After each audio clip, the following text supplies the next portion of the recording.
In this video, I'm going to go over gain staging for electronic dance music. And we're starting right now.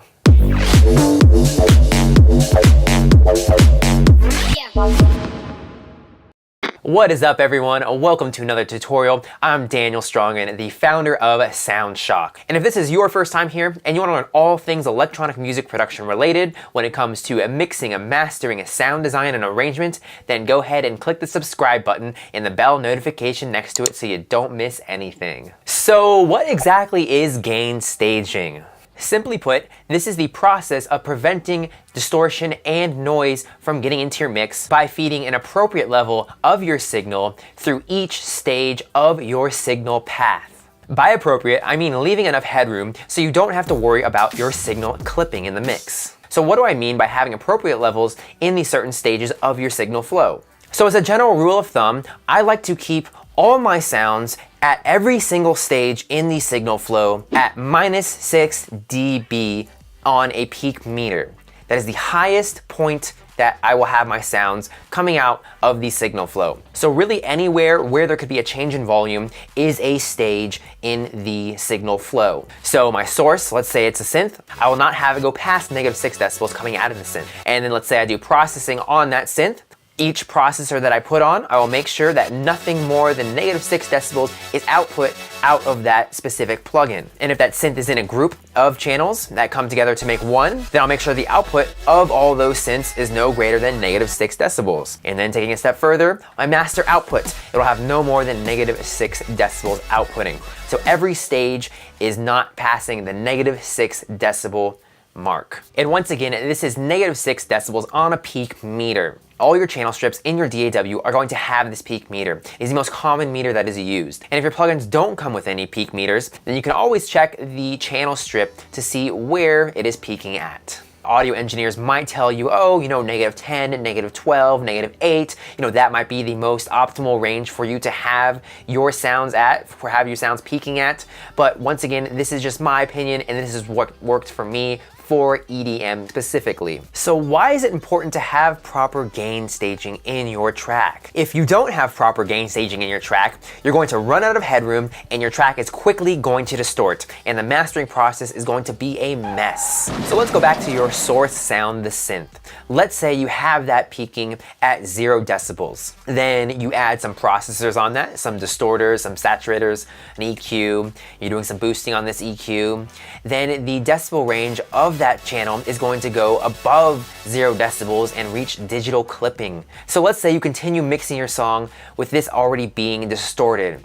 You start mixing in your drums, you start mixing in your other synths, you start mixing in your effects. You're gonna have to boost the volume of all these channels in order for it to mix well with the already high volume sound of the synth in your track. Now, since you have to boost the volume of all the tracks in your mix now, they're gonna sum together and they're going to start digital clipping. So keeping the elements in your track under control is important, or else your overall track won't make it to the mastering stage before it clips. So having all the elements in your track peak at no more than -6 decibels is a great way to keep your individual channels, your group channels, and your master channel from clipping and ensure that you have enough headroom to work with. So now, the moment you've all been waiting for, we're going to go over the mixing levels that I use for the individual elements in my electronic dance music track. Before I go over them, I just want to say that these are reference points that you should be starting with. These aren't final mixing numbers. You're going to need to do further tweaking of the different volumes of your track, so these numbers are a good starting point for you to get a general ballpark idea of where the elements should lie volume-wise in your track, so they give a balanced mix and leave headroom for you to work with. So let's start with the drums first. The kick and the snare are usually the loudest elements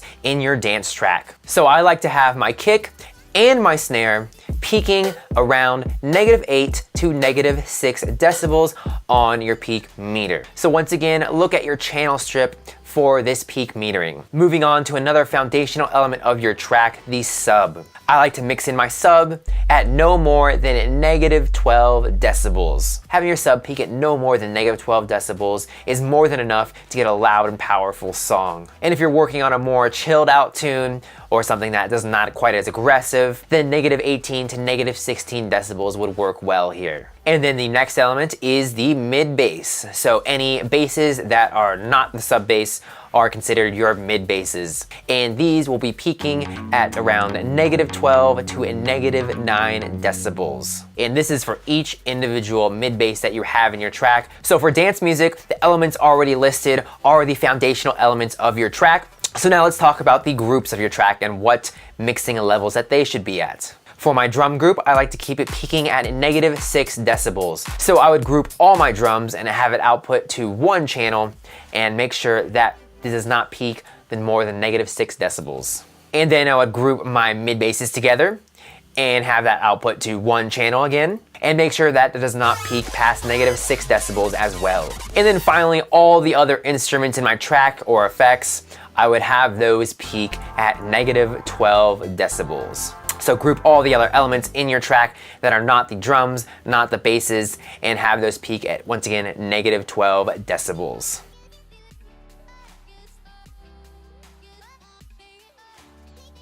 So the next time you're working on a song, go ahead and use these mixing numbers or go into a previous song and rework the mixing a bit here and adjust the levels to the numbers that are suggested.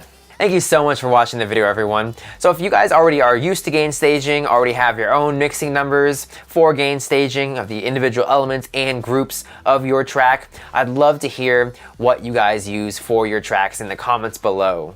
And if you guys like the samples that were used in this tutorial video, head on over to SOUNDSHOCKaudio.com, as there are tons of plugins, presets, samples, and loops, all for you guys to get started making a professional track with. And be sure to hit the thumbs up button if you like the video. And if you want more tutorials on electronic music production when it comes to mixing and mastering, sound design, and arrangement, go ahead and hit the subscribe button right here.